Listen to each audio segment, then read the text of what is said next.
You start. Okay, Merry Christmas, Happy New Year. We decided to do something a little different today because it's been a little busy around here, and I was like, don't you have to release a video tomorrow? Yeah.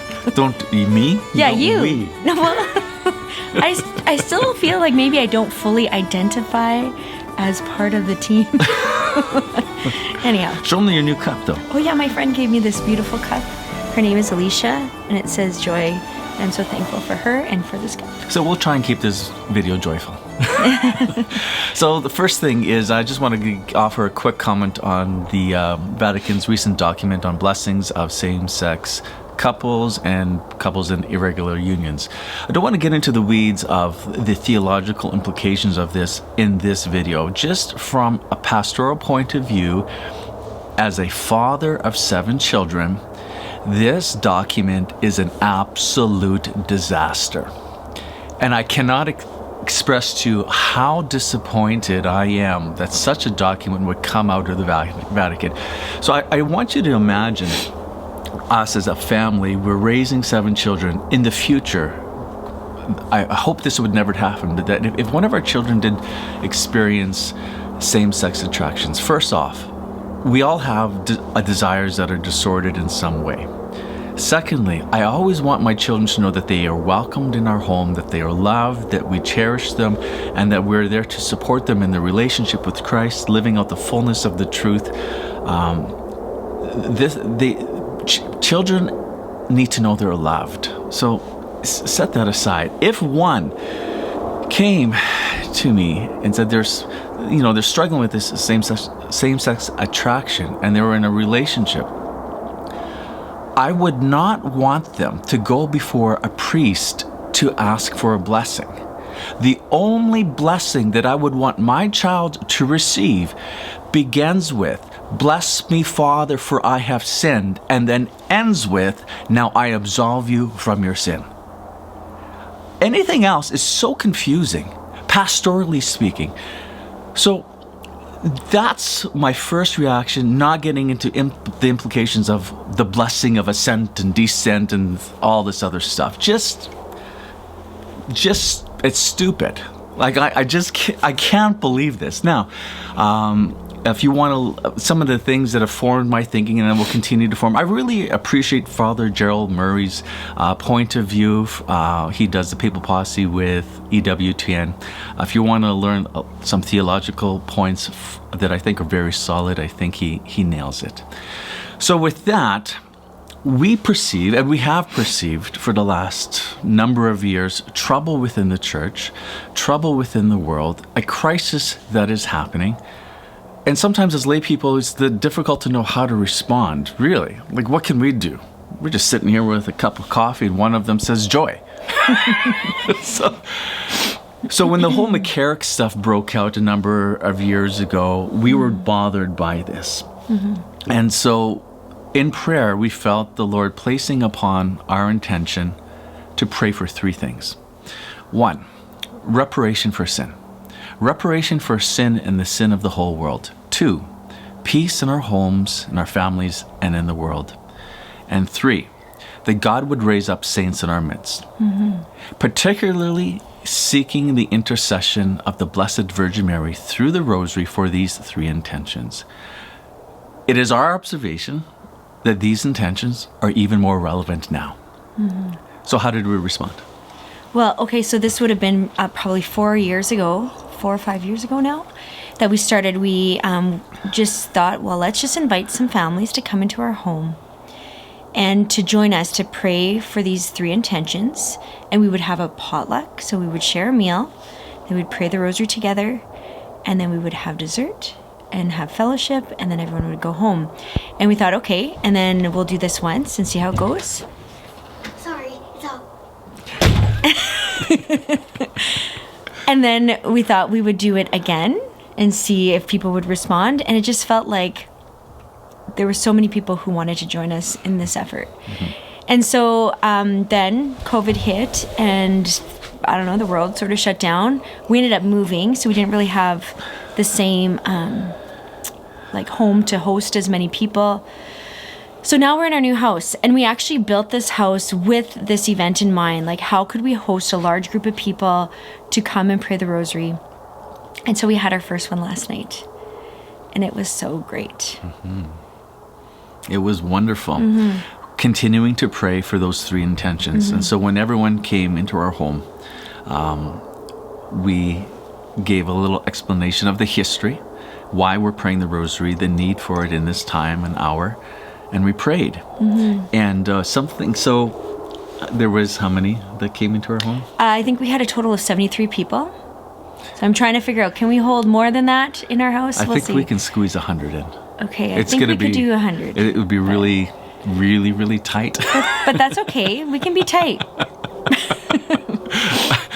And so all the children are sitting there, many young children, like many, many young children. And then I go around and I ask men to lead the rosary. Now, not that a woman can't, but there's something about a man, the father, the head of the home, picking up the rosary beads and leading a decade of the rosary, and the children seeing him kneel or sit to just fervently pray. That it's a witness. Not only is it a witness to their own children, but a witness to all the other children, because my other children see, oh, someone else besides dad can lead the rosary. And it's beautiful. So we're united in these three intentions. Reparation for sin, our own sin and that of the whole world. Peace in our homes and our families and in the world. Because don't we need that right now with all this crazy warness breaking out everywhere? And 3, that God would raise up saints in our midst. And that intention is really that we would become as holy as we ought to be for the glory of God. And how can Our Lady say no to these intentions? I know, last night, I opened my eyes while we were praying, and it was just so beautiful. Why do I always cry? I'm not pregnant. God wills, maybe soon. But anyhow, I opened my eyes, and it was like I just saw all these little children, from like newborn babies to toddlers to kids to teenagers, and then around them it was like all the parents just somehow ended up being kind of all on the edges, and they were like kneeling, and it was like we were praying for these younger generation.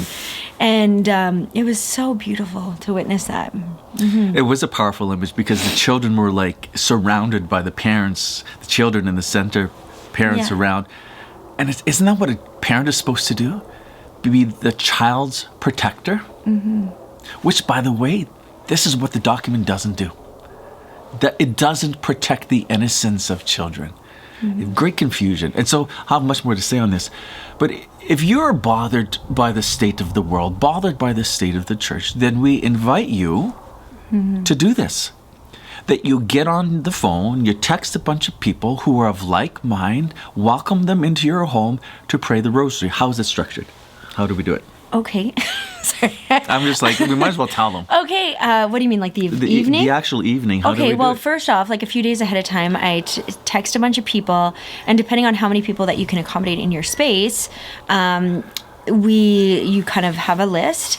And that's one of the things that I'm still kind of tweaking for our own personal event, because I just don't want to leave anybody out, and I would love to invite like thousands of people. But so we send them an invitation and tell them that it's a potluck so that they could bring something. I always let them know what I personally am going to be providing. So I try to provide kind of a main dish.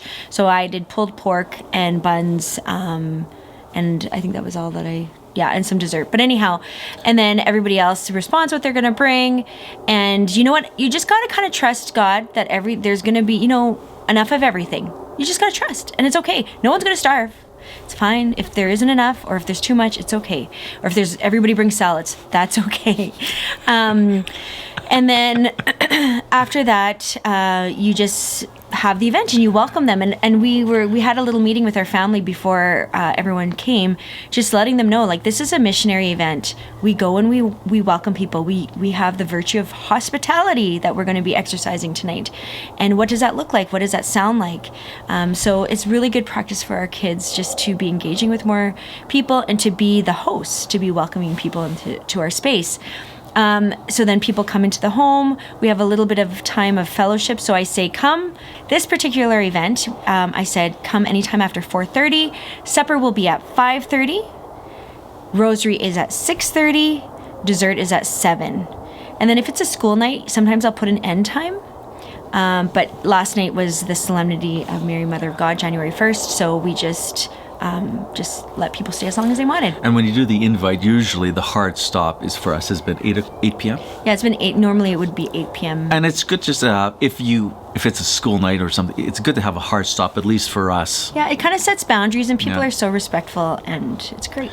And when you invite people and they say no, that's okay. Oh yeah, for Yeah, sure. we get There's no's no all, offense. We get no's all the time, and it could be for a variety of reasons. I got sick, life got busy, or just can't do it. Not interested, and that's okay. Or there is no reason. You just can't make it. Fine. But we continue to invite, and so our hope is to do this. Now we're going to make it public, so now it's going to really hold us to a standard. But we're hoping to do this once a month because the time is now. Yeah, but even I feel like it might have to be more than once a month. I just feel like we need to pray more, to gather more. But anyhow, that's the minimal commitment for us, once a month. Once a month. So these are our thoughts. I hope you're encouraged by them. So there is things that we can do as lady to respond to the challenges of this moment, and one of them is to seek Our Lady's intercession. I think there's other things we can do, and maybe we'll do that in another video in the future. But for now, let's leave it at that. Yes, and when we're with our mother, she brings us the joy. The joy. I don't know if you can see my mug, but there we go. Okay. Comment below, share with us what stood out to you and why. I always look forward to reading your comments. Happy New Year, Merry Christmas, and we'll see you soon. God bless. God bless.